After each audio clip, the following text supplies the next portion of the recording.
Jésus, tous anges face à terre, pour tes vies, conduisent et couronner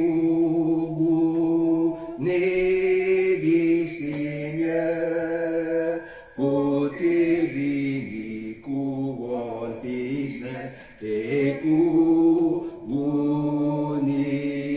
les seigneurs. Peuple choisi dans race Israël, mon que bon Dieu racheté. Rends gloire pour l'équipe en au ciel et couronner les seigneurs. Rends gloire pour l'équipe en au ciel et couronner les seigneurs. C'est pour tout le monde en chaque nation qui est sous la terre. Babylone comme des grands chefs et couronner les seigneurs.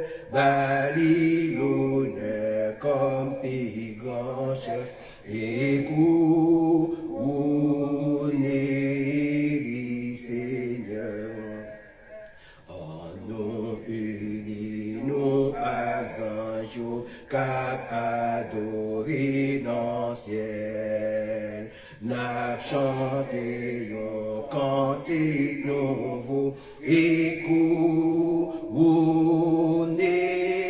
les seigneurs. N'a chanté un cantique nouveau et couronner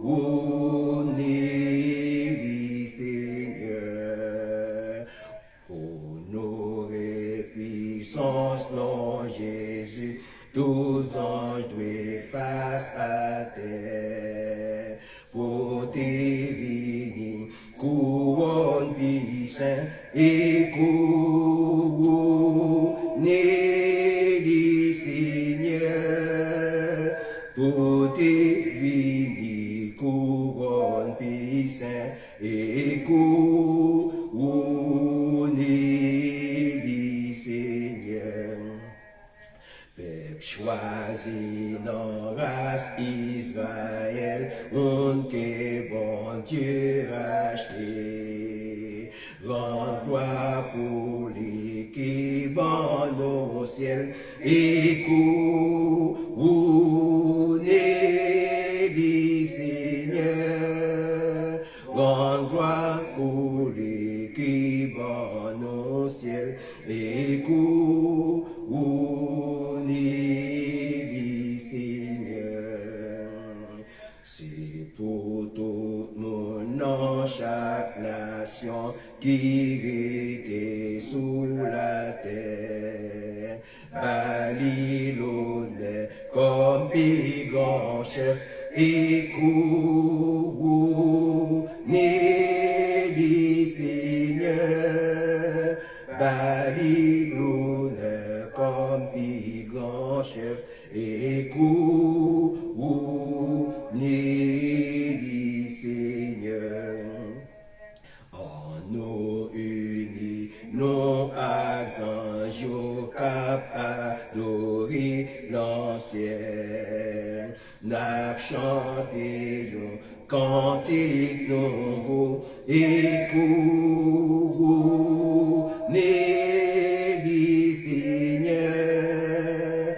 N'a chanté un cantique nouveau et couronner les seigneurs. Honoré puissance, non Jésus, tous anges doivent face à terre. Pour tes vignes, couronne puissant et couronner les seigneurs. Pour tes vignes, couronne puissant et couronner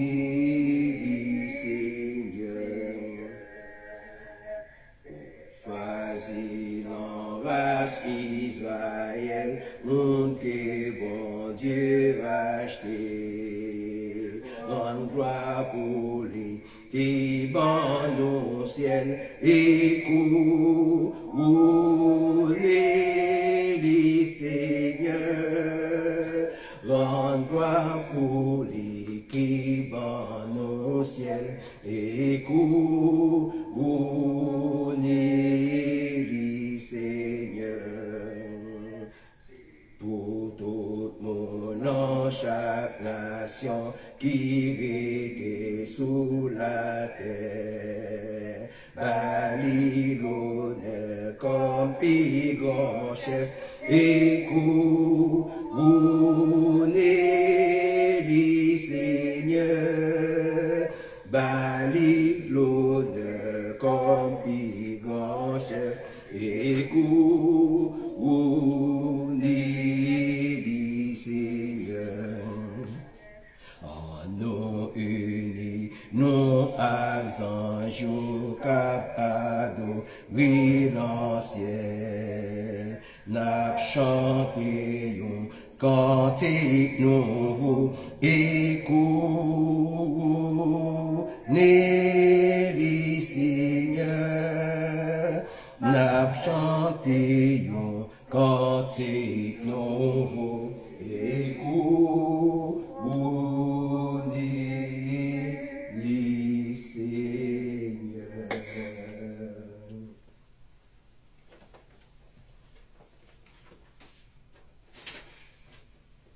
Nous bénissons le nom de notre Seigneur en ce vendredi saint. Nous allons partager un moment de la méditation. C'est pourquoi je vous invite à lire un seul verset avec moi dans le livre des Psaumes. C'est le psaume 22, le premier verset. Au chef des chantres sur biche de l'aurore, psaume de David. Mon Dieu, pourquoi m'as-tu abandonné et t'éloignes-tu sans me secourir, sans écouter mes plaintes?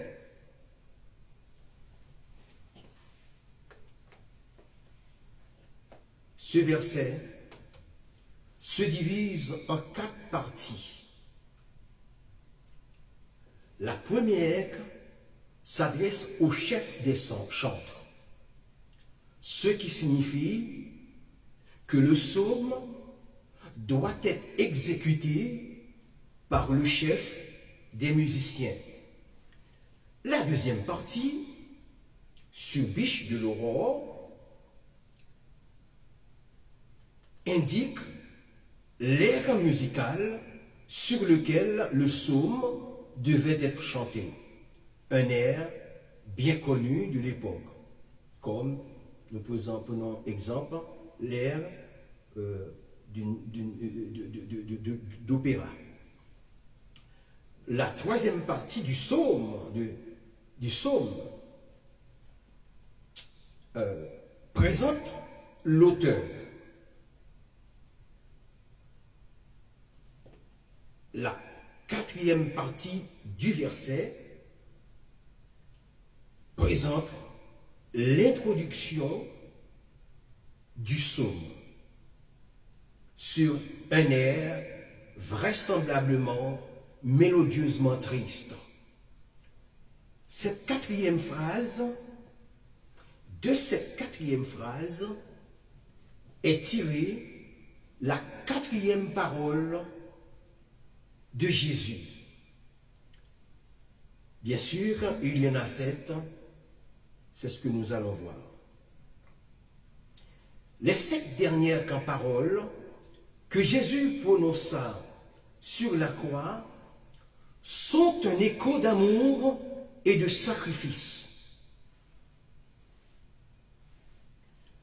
L'heure la plus sombre de l'histoire humaine a été illuminée par cette phrase d'une profondeur et d'une portée inégalée.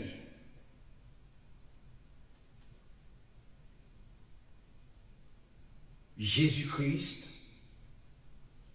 cloué sur la croix, n'a pas seulement enduré une souffrance physique inimaginable, mais il a également prononcé des paroles qui continuent de résonner à travers les siècles, offrant un aperçu de son cœur, de sa mission et de son amour infini pour l'humanité.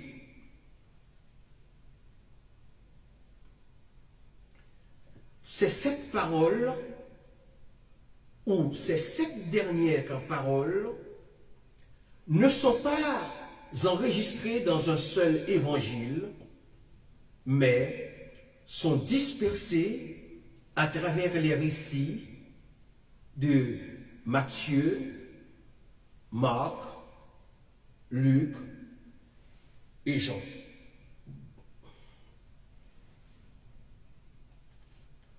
En les rassemblant, nous obtenons un portrait poignant et complet des moments finaux du Sauveur. Elle révèle sa compassion, son pardon, sa relation filiale, sa souffrance, son sentiment d'abandon, son triomphe et sa soumission ultime.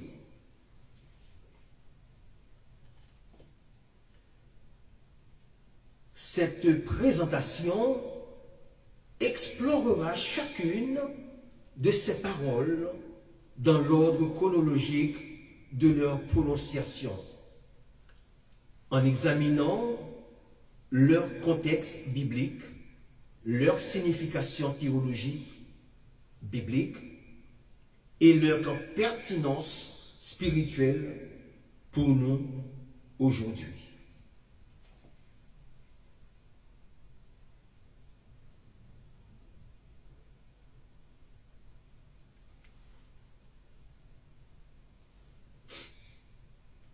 Alors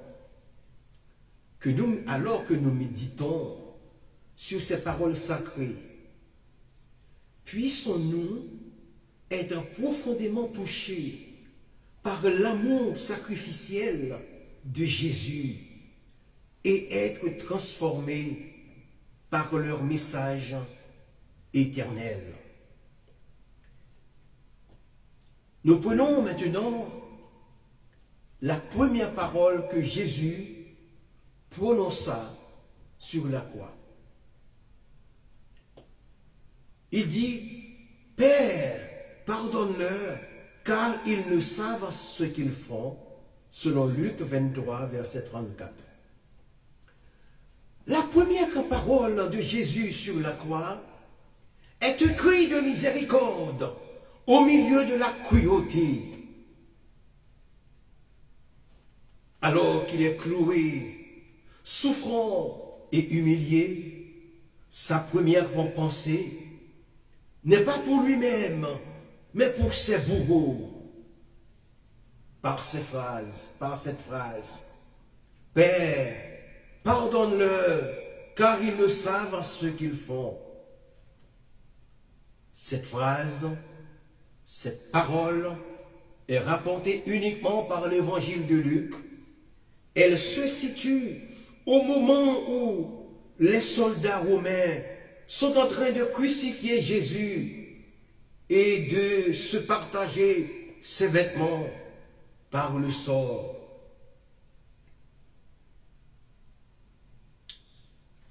Cette parole révèle l'amour incommensurable de Jésus, qui s'étend même à ceux qui le persécutent. Jésus, même dans sa souffrance, agit comme notre grand prêtre, intercédant auprès du Père en faveur des pécheurs. La phrase « Ils ne savent ce qu'ils font » ne diminue pas leur culpabilité, mais souligne leur aveuglement spirituel et la tragédie de leurs actions.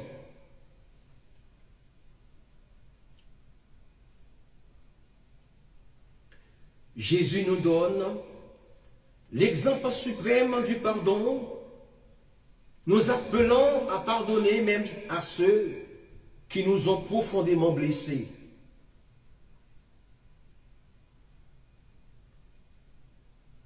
Cette première parole nous interpelle sur notre propre capacité à pardonner.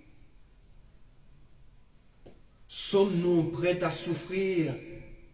Sommes-nous prêts à souffrir ou à offrir la miséricorde, même à ceux qui nous ont fait du tort?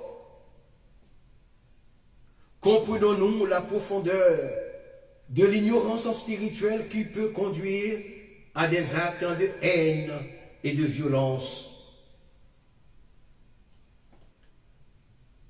La prière de Jésus nous invite à cultiver un cœur de compassion et de pardon.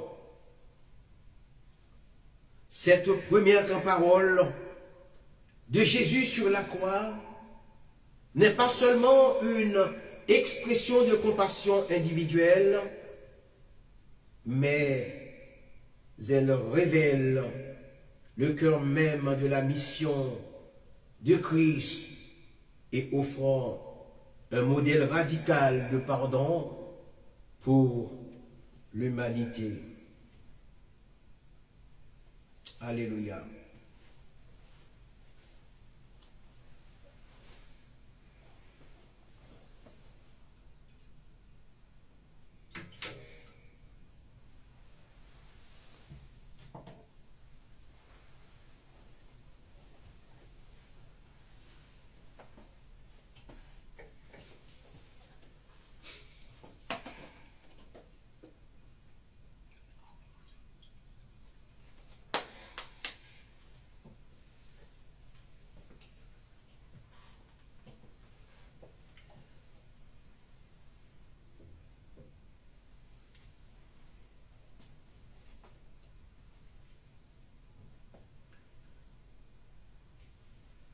Pour appréhender pleinement la portée de cette parole, il est crucial de considérer son contexte immédiat.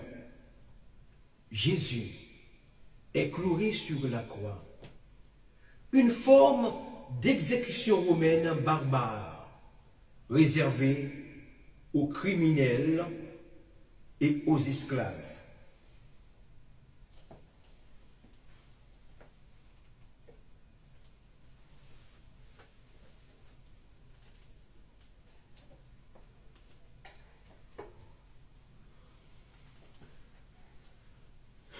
Autour de lui, les soldats se partagent ses vêtements, indifférents à sa souffrance. Les chefs religieux se moquant de lui, le défiant de se sauver lui-même. La foule, manipulée et excitée, réclame sa mort. Dans ce contexte de haine et de violence aveugle, la prière de Jésus pour le pardon de ses bourreaux est d'une force et d'une beauté saisissante. La première partie de la prière Père établit immédiatement la relation filiale de Jésus avec Dieu. Même dans l'agonie, il s'adresse à celui qu'il a toujours appelé Père, soulignant sa confiance et sa soumission à la volonté divine. Cette invocation révèle la nature intime de la relation entre le Fils et le Père, un lien d'amour et d'obéissance qui transcende la souffrance présente.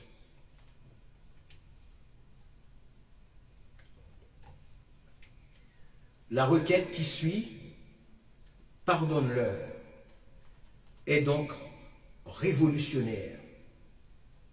Au lieu de réclamer justice ou vengeance, Jésus implore la clémence pour ceux qui sont directement responsables de sa crucifixion. Ce pardon n'est pas une simple tolérance passive, mais une intercession active auprès du Père.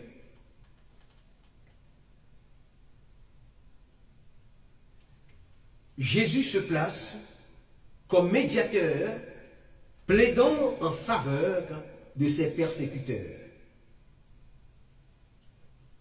La justification de cette demande de pardon réside dans la clause « car ils ne savent ce qu'ils font ». Cette phrase a suscité de nombreuses interprétations.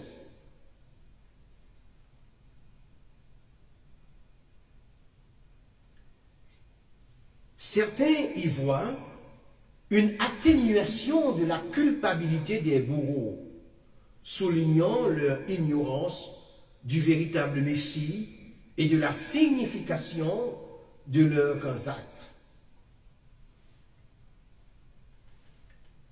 Les soldats romains, exécutant les ordres, peuvent avoir agi sans pleine conscience de la divinité de celui qu'ils crucifient ou qu'ils crucifiaient. De même, la foule influencée par les autorités religieuses pouvait être aveuglée par la haine et la peur. Cependant, il est important de ne pas interpréter cette ignorance comme une absence totale de responsabilité. Les Écritures soulignent à plusieurs reprises la culpabilité de ceux qui ont rejeté et crucifié Jésus.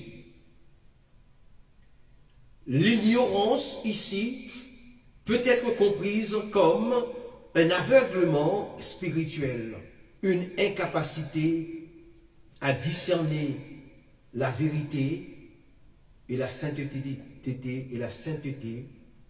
de Jésus. Leur action, bien que motivée par des facteurs complexes, demeure un acte de rejet du Fils de Dieu. La profondeur de cette parole réside dans son application universelle. Le pardon que Jésus demande pour ses bourreaux immédiats s'étend potentiellement à tous ceux qui, par ignorance, haine ou indifférence, contribuent à la souffrance et au rejet du Christ et de son message. Elle offre un modèle radical de réponse à l'injustice et à la persécution. Au lieu de rétribution, Jésus propose la réconciliation par le pardon. De plus, Luc 23, verset 34, révèle le cœur même de la mission rédemptrice de Jésus. Il est venu pour offrir le pardon des péchés et réconcilier l'humanité avec Dieu.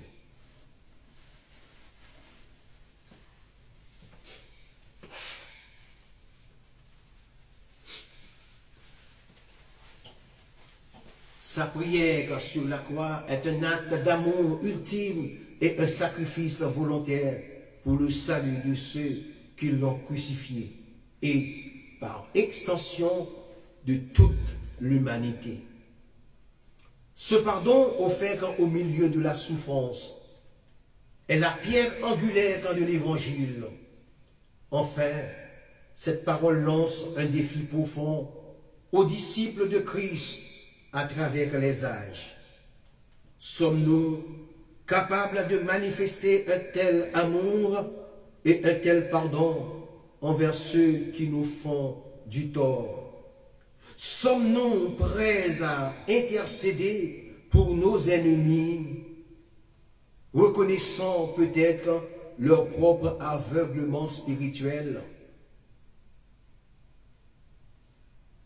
L'exemple de Jésus nous appelle à dépasser nos instincts de vengeance et à embrasser une culture de pardon fondée sur la grâce et la miséricorde divine.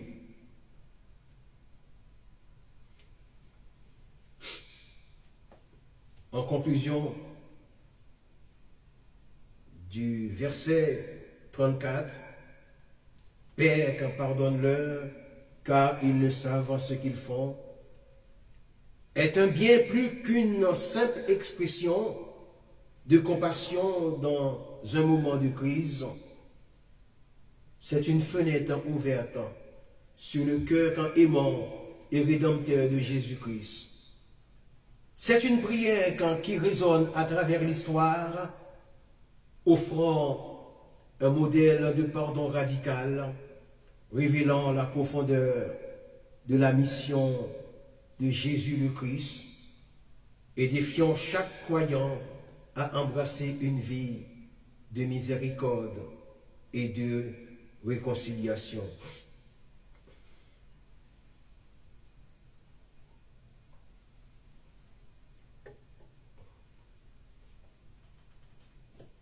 Dans cette parole, au cœur de la souffrance ultime, brille l'espoir d'un amour qui transcende la haine et offre le salut à ceux qui, même dans leur ignorance, ont besoin de la grâce divine. Telle est la première parole de Jésus. Sa deuxième parole, « En vérité, je te le dis aujourd'hui, tu seras avec moi dans le paradis », mentionné dans Luc chapitre 23, verset 43. Cette deuxième parole de Jésus est adressée à l'un des criminels crucifiés à ses côtés. Ce dernier, reconnaissant sa culpabilité et la justice de son châtiment, implore la miséricorde de Jésus par ces mots. « Jésus, souviens-toi de moi quand tu viendras dans ton règne. » La réponse de Jésus est immédiate et remplie d'espoir. Il lui répondit, « En vérité, je te le dis, aujourd'hui, tu seras avec moi dans le paradis. » Cet homme fut sauvé sans être baptisé, sans connaître le baptême par immersion, sans même avoir été dans une église.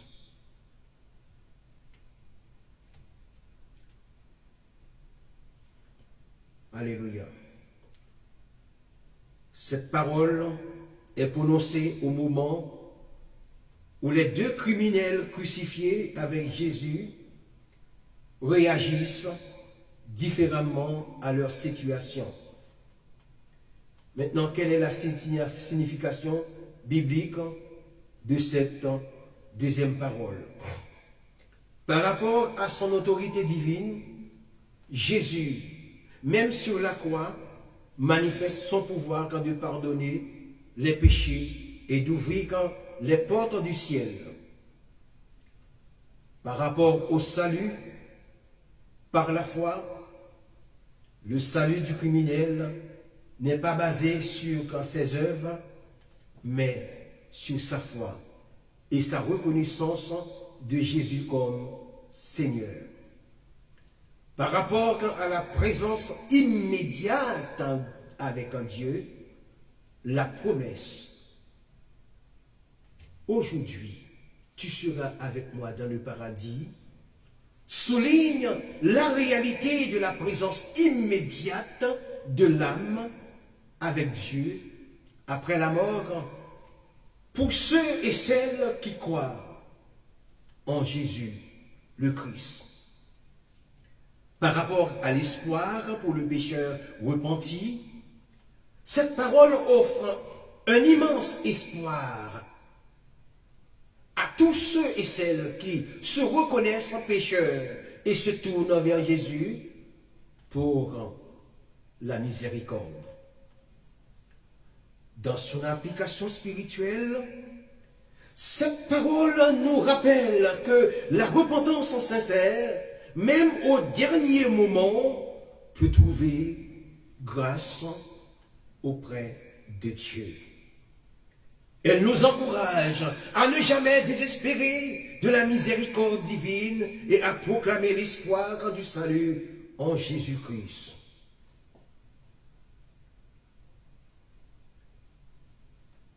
La deuxième parole de Jésus, mentionnée dans Luc 23, verset 43, est une promesse d'espoir au crépuscule de la vie. Au milieu de la scène poignante de la crucifixion, où la souffrance physique et l'humiliation atteignent leur paroxysme, une lueur d'espoir inattendue jaillit d'une conversation entre le Sauveur mourant et un criminel repentant. Alléluia. La réponse de Jésus à la supplique désespérée de ce dernier, en vérité, je te le dis, aujourd'hui tu seras avec moi dans le paradis, est une promesse d'une puissance et d'une consolation immense. Cette deuxième parole de Jésus sur la croix, rapportée uniquement par l'évangile de Luc, transcende la réalité immédiate de la mort et ouvre une perspective éternelle de rédemption et de communion avec un Dieu.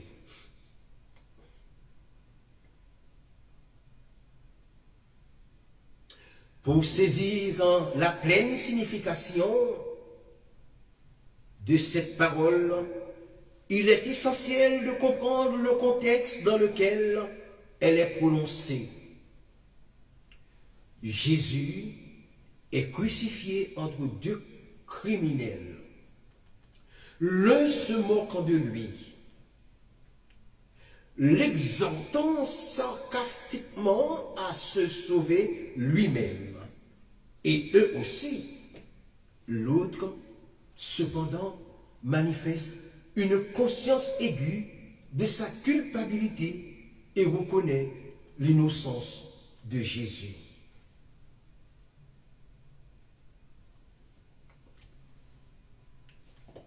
Dans un acte de foi et d'humilité remarquable, il implore Jésus en disant: Jésus, souviens-toi de moi quand tu viendras dans ton règne. Selon Luc 23, verset 42. Sa requête n'est pas une demande d'échappatoire à la mort physique, mais une reconnaissance de la royauté future de Jésus et un espoir d'être inclus dans son royaume. Alléluia. La réponse de Jésus est immédiate et empreinte d'une autorité divine. Cette formule solennelle introduit une déclaration d'une importance capitale. Elle souligne la certitude et la véracité de ce qui va suivre. Jésus, même suspendu entre ciel et terre, conserve son pouvoir de promettre et d'accomplir le salut.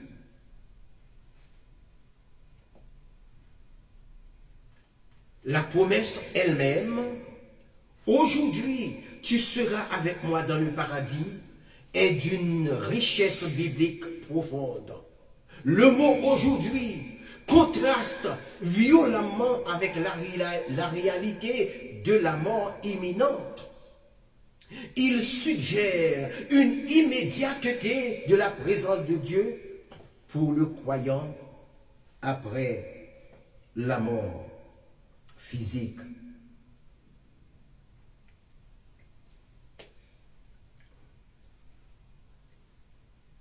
Le temps terrestre, avec ses souffrances et ses limitations, est transcendé par l'entrée dans une réalité éternelle. Le terme paradis a des racines dans l'Ancien Testament désignant initialement le jardin d'Éden, un lieu de communion parfaite avec Dieu. Dans le contexte du Nouveau Testament, et en particulier dans cette parole de Jésus, il représente le lieu de la présence de Dieu, un état de bonheur et de paix pour les racheter. La promesse de Jésus implique donc une transition directe de la souffrance de la croix à la joie de la présence divine. Cette parole offre une perspective cruciale sur la nature du salut.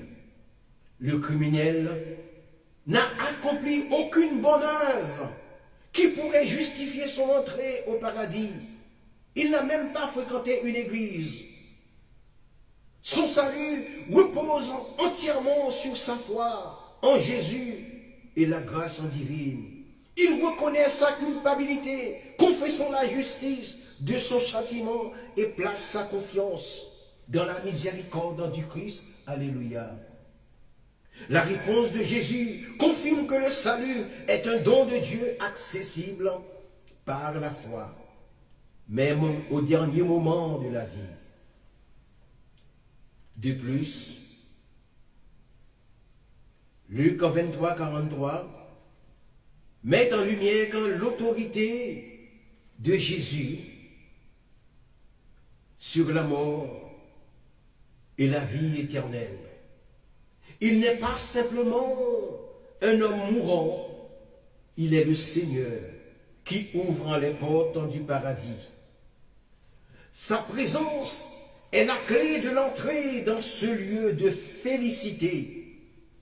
Être avec lui signifie partager sa gloire et sa communion avec le Père. Cette parole a été une source de consolation et d'espoir incommensurable pour les croyants à travers les âges. Elle assure que la mort n'est pas la fin, mais une porte d'entrée dans la présence de Dieu pour ceux qui ont placé leur foi en Jésus le Christ. Elle offre un réconfort particulier à ceux et celles qui sont confrontés à la mort, rappelant la promesse d'une vie éternelle en compagnie du Sauveur. Cependant, il est important de noter que cette promesse est spécifique à ce criminel repentant qui a reconnu sa culpabilité et a exprimé sa foi en Jésus. Elle souligne l'importance de la repentance et de la foi, même tardive, mais ne doit pas être interprétée comme une invitation à différer la conversation. La grâce de Dieu est offerte à tous, mais elle nécessite une réponse de foi et de repentance. En somme, Luc chapitre 23, verset 43. En vérité, je te le dis, tu seras avec moi dans le paradis, est une parole d'une puissance transformatrice au cœur du récit de la crucifixion. Elle offre une promesse d'espoir, révélant la grâce salvatrice de Dieu, accessible par la foi en Jésus, le Christ. Elle souligne l'autorité du Christ sur la vie et la mort et assure aux croyants la joie de sa présence immédiate après leur départ de ce monde. Dans ce dialogue poignant, de seuil au seuil de la mort, l'amour et la miséricorde de Dieu brillent d'une lumière éternelle, offrant la paix et l'assurance à ceux qui se tournent vers le Sauveur avec foi.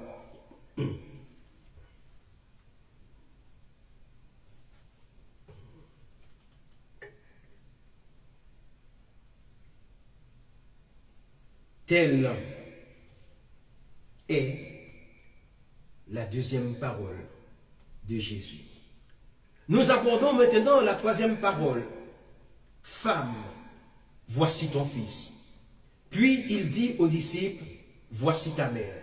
Mentionné dans Jean 19, 26 et 27. Cela constitue un acte d'amour filial et de nouvelle famille. La troisième parole de Jésus révèle son humanité profonde et son souci constant pour les êtres qu'il aime.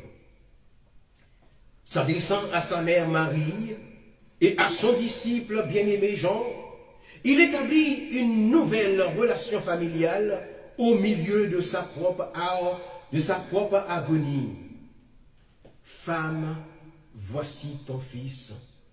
Puis il dit aux disciples, voici ta mère. Dans le contexte biblique, cette parole est rapportée uniquement par l'évangile de Jean. Elle se déroule alors que Marie, la mère de Jésus, et le disciple Jean se tiennent près de la croix. Voyons sa signification biblique. Premièrement, nous voyons un amour filial. Nous y voyons un amour filial. Même dans sa souffrance extrême, Jésus prend soin de sa mère, assurant sa protection et son soutien après son départ. Deuxièmement, une nouvelle famille en Christ. En confiant Marie à Jean et Jean à Marie, Jésus établit une nouvelle famille spirituelle fondée sur la foi en lui. Les liens du sang sont transcendés par les liens de l'esprit. Troisièmement, la compassion et tendresse. Cette parole met en lumière la compassion et la tendresse du cœur de Jésus, même dans les moments les plus douloureux. Quatrièmement, le modèle des relations chrétiennes qui nous appelle à prendre soin les uns des autres, en particulier des membres de la famille de Dieu. Concernant son application spirituelle, cette parole nous invite à examiner nos propres relations familiales et spirituelles.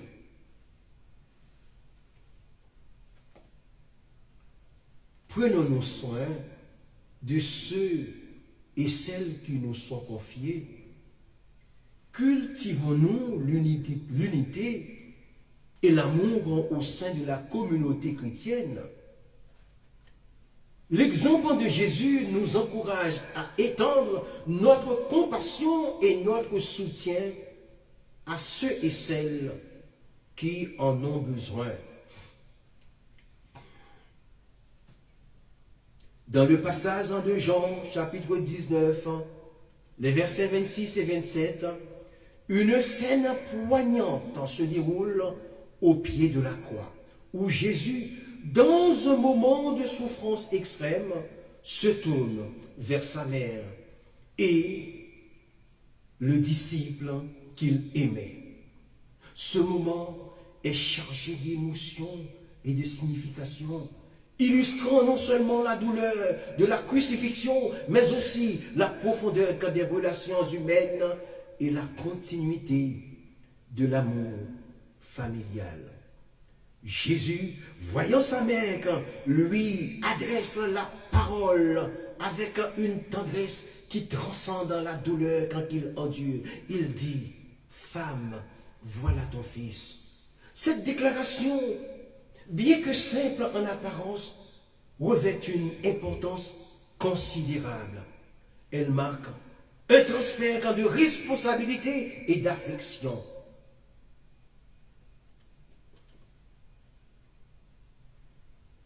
Alléluia.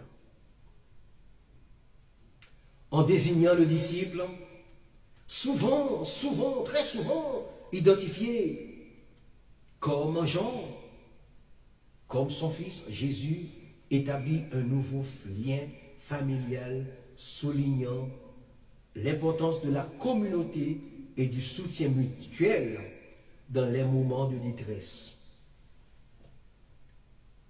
Cela peut être perçu comme une invitation à la solidarité, un appel à prendre soin les uns des autres, même dans les circonstances les plus tragiques. Le disciple, à son tour, reçoit cette charge avec une gravité qui témoigne de son engagement envers Jésus et sa mère. En répondant à l'instruction de Jésus, il devient non seulement un fils spirituel pour Marie, mais aussi un gardien de son héritage. Ce geste symbolise la création d'une nouvelle famille fondée sur la foi et l'amour qui transcendent les liens biologiques. Dans ce contexte, il est intéressant de réfléchir à la manière dont les relations humaines peuvent évoluer et se renforcer face à l'adversité.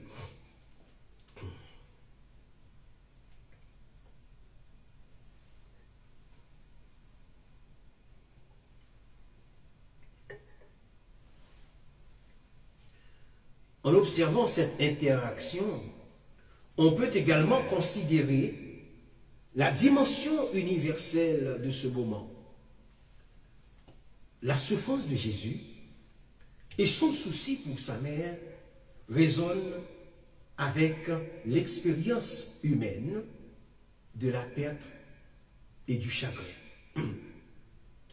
Chaque individu, à un moment ou à un autre, est confronté à la douleur de voir un être cher souffrir ou de devoir faire face à la séparation. Ce passage nous rappelle que même dans les moments les plus sombres, il existe une possibilité de rédemption et de connexion. La manière dont Jésus prend soin de sa mère, même dans sa propre souffrance, illustre un modèle de compassion et d'empathie qui peut inspirer chacun d'entre nous. Ainsi, Jean 19, les versets 26 et 27, ne se limite pas à un simple récit de la crucifixion. Il s'agit d'une réflexion sur l'amour, la responsabilité et la résilience humaine. En tant que chrétien, en tant que croyant, on est amené à contempler la profondeur de ces relations et à envisager comment elles peuvent influencer nos propres vies. La capacité de Jésus à se soucier des autres, même dans sa douleur, nous pousse à nous interroger sur notre propre capacité à faire preuve de compassion dans nos interactions quotidiennes. Ce passage par sa simplicité et sa profondeur, continue d'inspirer et de résonner à travers les âges, nous rappelant l'importance des liens que nous tissons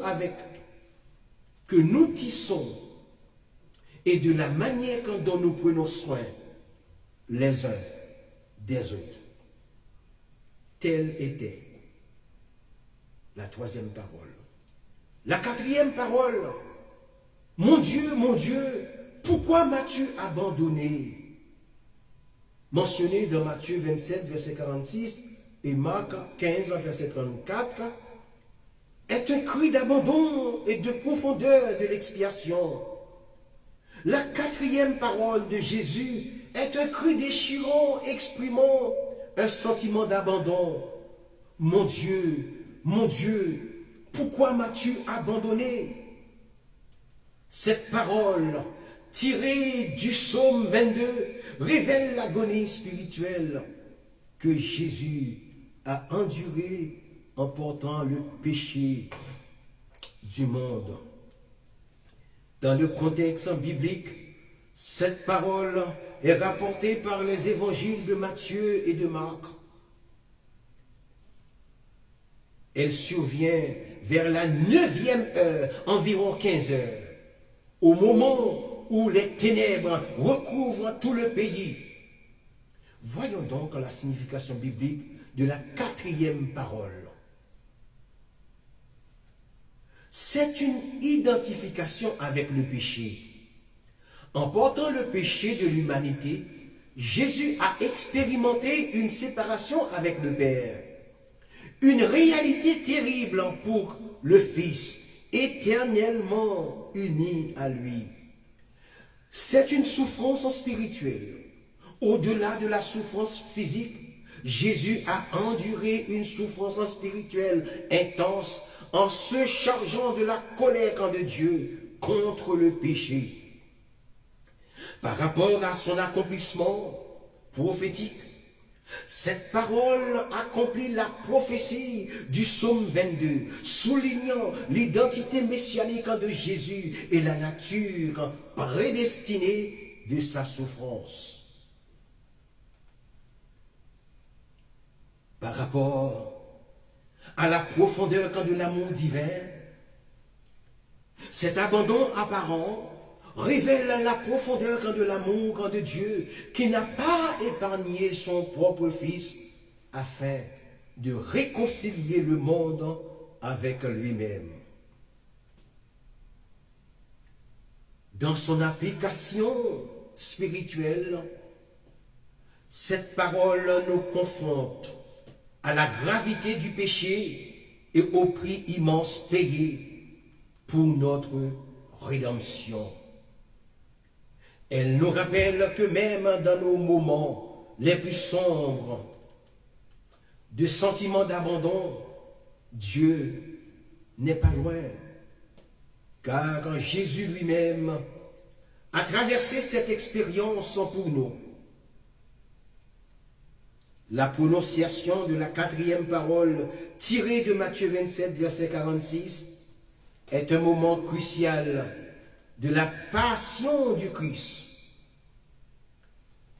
Jésus sur la croix s'écrie d'une voix forte, Élie, Élie, lama sabachthani, ce qui se traduit par mon Dieu, pourquoi m'as-tu abandonné? Ce cri, empreint de désespoir et de souffrance, résonne à travers les âges, suscitant des réflexions profondes sur la nature de la souffrance, l'abandon et la relation entre l'homme et Dieu.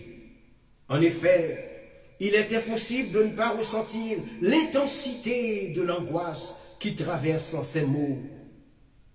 Jésus, figure centrale du christianisme, se trouvant à un point de rupture, confronté à la douleur physique et à l'angoisse spirituelle. Ce cri peut être perçu comme une expression de l'humanité de Jésus, un rappel que même le Fils de Dieu a connu des moments de profonde détresse. Dans cette perspective, il est pertinent de considérer comment cette humanité partagée peut résonner avec les expériences de souffrance que chacun peut rencontrer dans sa propre vie.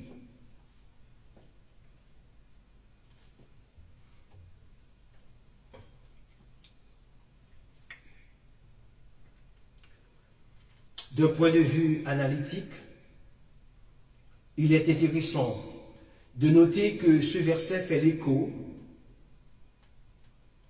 au psaume 22, un texte de l'Ancien Testament qui commence par une lamentation similaire.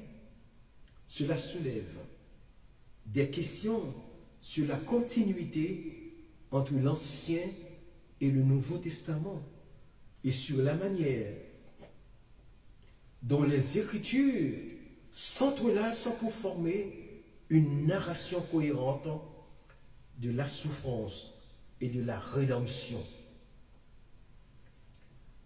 En citant ce psaume, Jésus ne se contente pas d'exprimer son désespoir.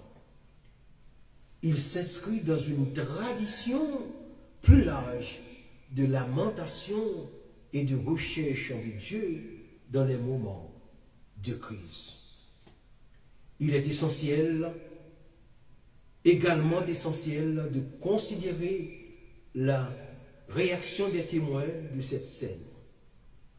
Les personnes présentes, qu'il s'agisse des soldats, des chefs religieux ou des disciples, sont confrontées à une réalité qui défie leurs attentes. Pour certains, ce cri peut être perçu comme une preuve de faiblesse, tandis que pour d'autres, il pourrait être un appel à la foi. Cette dualité de perception souligne la complexité de la promesse humaine, de la réponse humaine à la souffrance et à l'abandon. En tant qu'humain, on peut se demander comment ces différentes interprétations influencent la compréhension de la crucifixion et, par extension, de la résurrection qui suivra.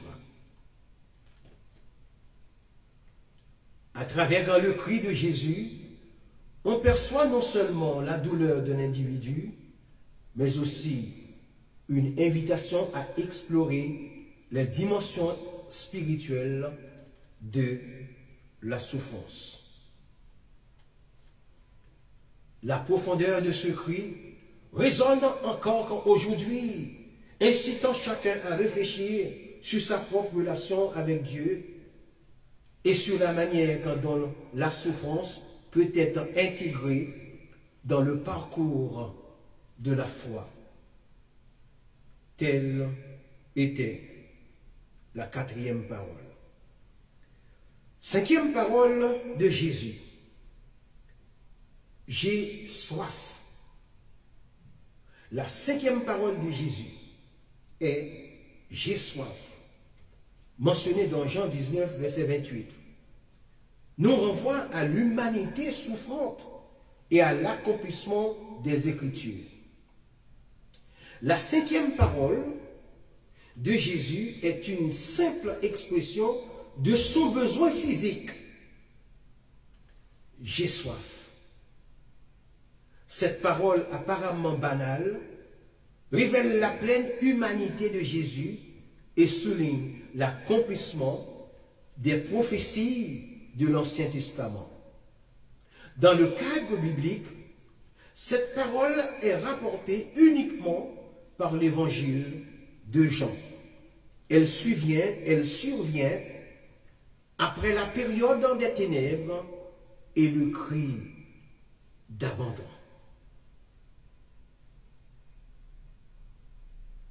L'évangéliste Jean précise que Jésus a prononcé cette parole afin que l'écriture soit accomplie selon le psaume 69, verset 21. À travers sa signification théologique, nous voyons la pleine humanité de Jésus. Cette parole nous rappelle que Jésus est pleinement homme, avec des besoins et des souffrances physiques réelles. Il a expérimenté la déshydratation et la douleur intense de la crucifixion. L'accomplissement prophétique, la soif de Jésus et l'offre de vinaigre accomplissent une prophétie spécifique de l'Ancien Testament confirmant son identité messianique. Le symbole de la soif spirituelle, au-delà de la soif physique, cette parole peut symboliser la soif spirituelle de l'humanité pour Dieu et le désir de Jésus de satisfaire cette soif. Dans son application spirituelle, cette parole nous invite à reconnaître la pleine humanité de Jésus et à comprendre qu'il a partagé nos souffrances. Cette parole nous encourage également à reconnaître notre propre soif spirituelle et à chercher en Christ la seule source de satisfaction véritable. Jésus, conscient que sa mission sur terre touche à sa fin, prononce sa 5e parole par les mots « J'ai soif ». L'importance de cette déclaration réside dans le fait qu'elle marque l'accomplissement des Écritures, un thème récurrent dans le Nouveau Testament, où les paroles et les actions de Jésus sont souvent présentées comme des réalisations prophétiques. Il est intéressant de noter que dans ce contexte, la soif de Jésus peut être interprétée de plusieurs manières. D'une part,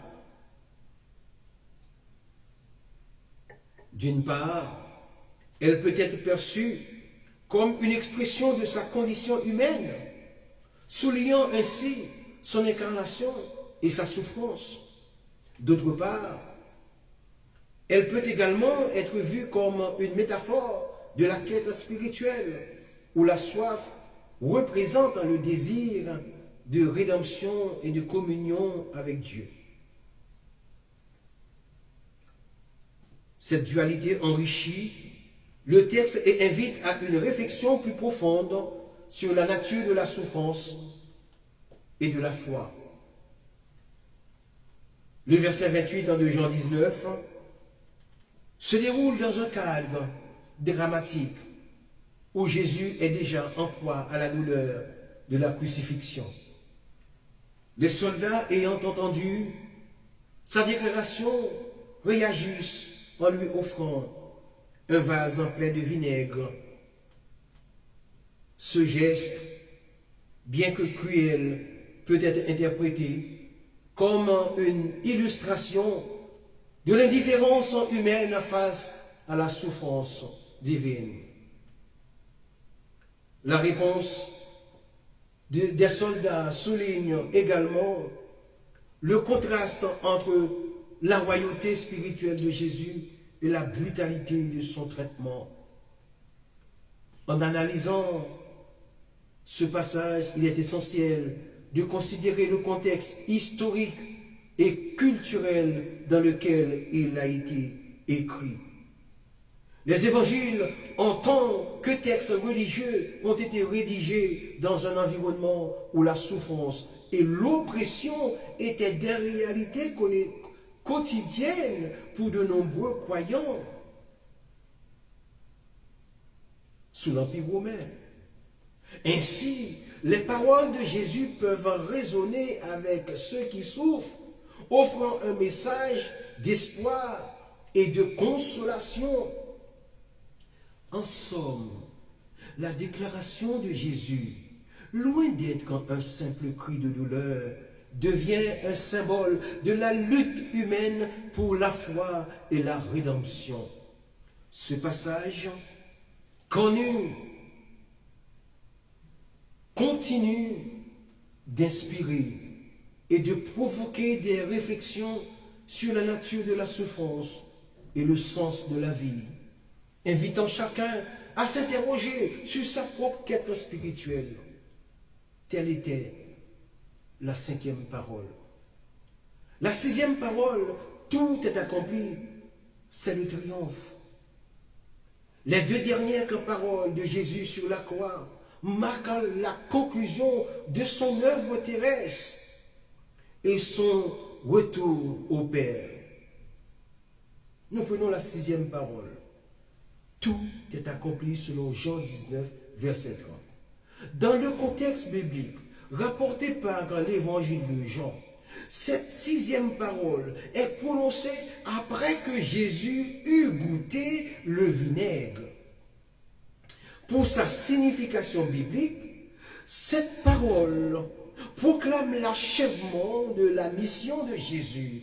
Son sacrifice est parfait et suffisant pour le salut de toute l'humanité.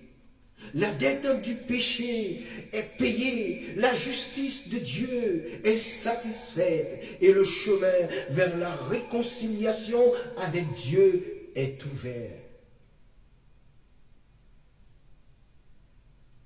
Alléluia. C'est un cri non pas de défaite, mais de triomphe. Pour son application spirituelle, cette parole nous rassure que notre salut est pleinement accompli en Christ. Pleinement. Nous n'avons rien à ajouter à son sacrifice. Elle nous appelle plutôt à vivre dans la confiance de cette œuvre achevée. Dans le passage de Jean, chapitre 19, verset 30, un moment capital de la narration évangélique est décrit où Jésus, après avoir pris du vinaigre, prononce sa 6e parole par les mots « Tout est accompli » avant de rendre l'esprit. Ce verset qui se situe à la fin de la crucifixion est souvent interprété comme un point culminant de la mission de Jésus sur terre. L'importance de cette déclaration réside dans son implication biblique et son impact sur la compréhension chrétienne du sacrifice. Il est noté que l'expression « tout est accompli » peut être perçue comme une affirmation de la réalisation des prophéties de l'Ancien Testament et de l'accomplissement de la volonté divine. Dans ce contexte, la souffrance et la mort de Jésus sont vues non seulement comme des événements tragiques, mais aussi comme des éléments essentiels du plan de rédemption. La phrase peut également être interprétée comme une déclaration de victoire sur le péché et la mort, soulignant ainsi la nature salvatrice de son sacrifice. L'analyse de ce verset révèle plusieurs dimensions. Premièrement, le choix du vinaigre. Le choix du vinaigre, une boisson amère, peut symboliser la souffrance et l'humiliation subie par Jésus. En prenant ce vinaigre, il est suggéré que Jésus s'identifie pleinement à l'expérience humaine de la douleur et de l'angoisse. Deuxièmement, le fait qu'il baisse la tête avant de rendre l'esprit peut être interprété comme un acte de soumission à la volonté divine, illustrant ainsi la profondeur de son engagement envers sa mission. En outre, ce moment est souvent considéré comme un tournant dans la narration évangélique. Il marque la fin de la vie terrestre de Jésus et le début d'une nouvelle ère pour ses disciples et pour l'humanité. La déclaration « tout est accompli » peut être perçue comme une invitation à la réflexion sur le sens de la vie, de la mort et de la résurrection. Les croyants sont encouragés à méditer sur les implications de ce sacrifice et sur la manière dont il transforme la relation entre Dieu et l'humanité. Dans une perspective plus personnelle, il est possible de ressentir une profonde connexion avec ce moment. La contemplation de la souffrance de Jésus et de son sacrifice peut susciter des émotions intenses, allant même de la tristesse à la gratitude. Cette expérience peut également inciter à une introspection sur les propres luttes et sacrifices de chacun, soulignant ainsi l'universalité de la souffrance humaine. Alors, dans Jean 19, verset 30, la déclaration de Jésus, « Tout est accompli », résonne à travers les siècles, invitant chacun à réfléchir sur le sens de la vie, de la souffrance et de la rédemption. Telle est la 6e parole que Jésus prononça sur la croix. Nous abordons la 7e parole.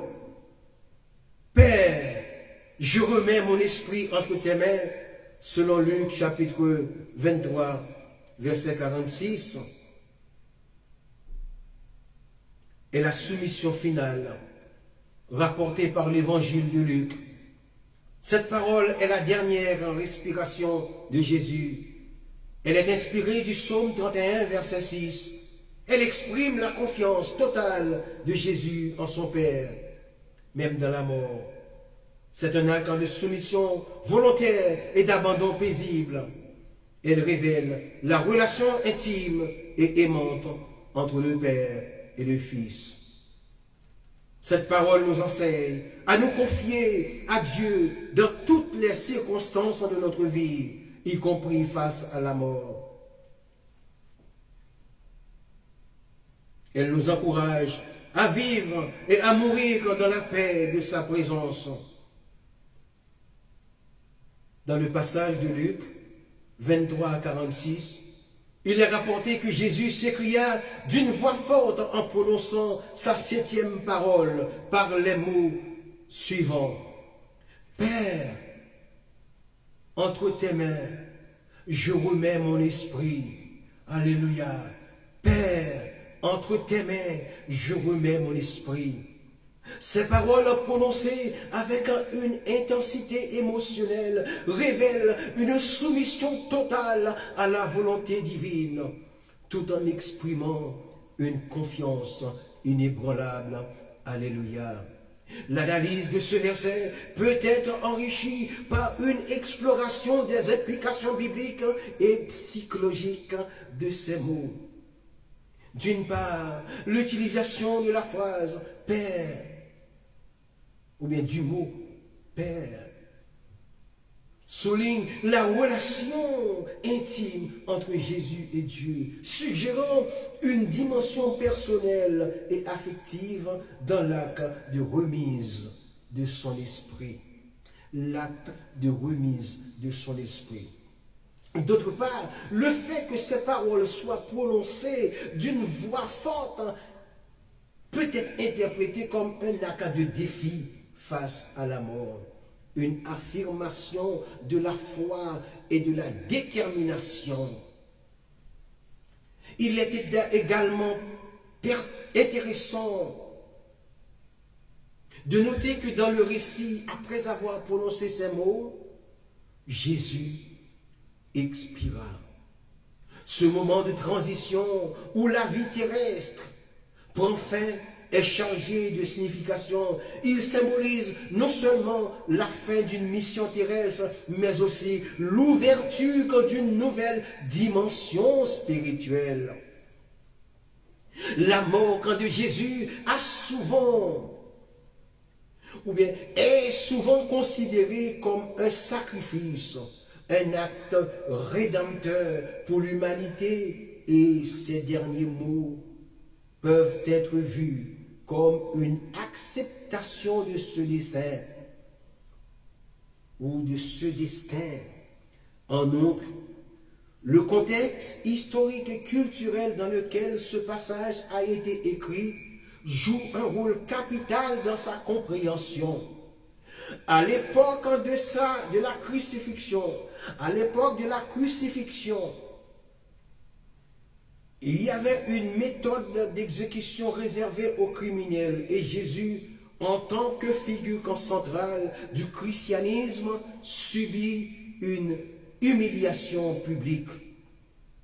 Cependant, ces derniers mots empreints de dignité et de sérénité contrastent avec la brutalité de sa mort. Cela soulève des questions sur la nature de la souffrance et du sacrifice et sur la manière dont ces thèmes résonnent à travers les âges. En somme, Luc 23, verset 46 est un passage qui invite à une réflexion profonde sur la foi, la souffrance et la relation entre l'homme et Dieu. Les mots prononcés dans ce moment ultime sont chargés d'une puissance émotionnelle et spirituelle qui continue d'inspirer et de questionner les croyants et les chercheurs d'aujourd'hui.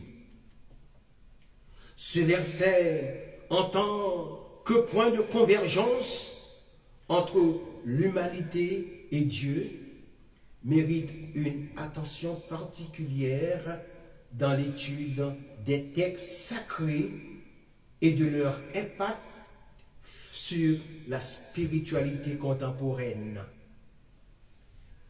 Chers amis, deux grands événements extraordinaires ont accompagné la mort de Jésus. Une obscurité surnaturelle et la déchirure du voile du temple. Le premier, le soleil a retiré sa lumière, laissant le monde dans les ténèbres. Le deuxième, le voile du temple s'est déchiré par le milieu, donnant libre accès dans la sainte présence de Dieu. Ces événements sont interprétés par les chrétiens comme des signes de l'importance cosmique et spirituelle de la mort de Jésus-Christ. En conclusion, les 7 paroles de Jésus sur la croix sont un trésor de vérité et d'inspiration. Elles nous révèlent le cœur de Dieu, la profondeur de son amour et la plénitude de son sacrifice.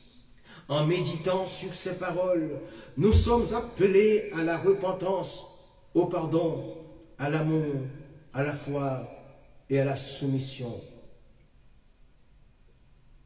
Que leur écho continue de résonner dans nos vies, nous transformant à l'image de celui qui a donné sa vie pour nous. Amen. Seigneur, qu'on veuille bénir quant à cette parole, au nom de ton Fils en Jésus, à qui soit la gloire, au siècle des siècles. Permets qu'elle résonne dans les cœurs de chaque personne qui l'a entendue. C'est au nom de Jésus que je te prie, à qui soit la gloire au siècle des siècles. Amen. Je vous dis à bientôt, à dimanche prochain. À dimanche.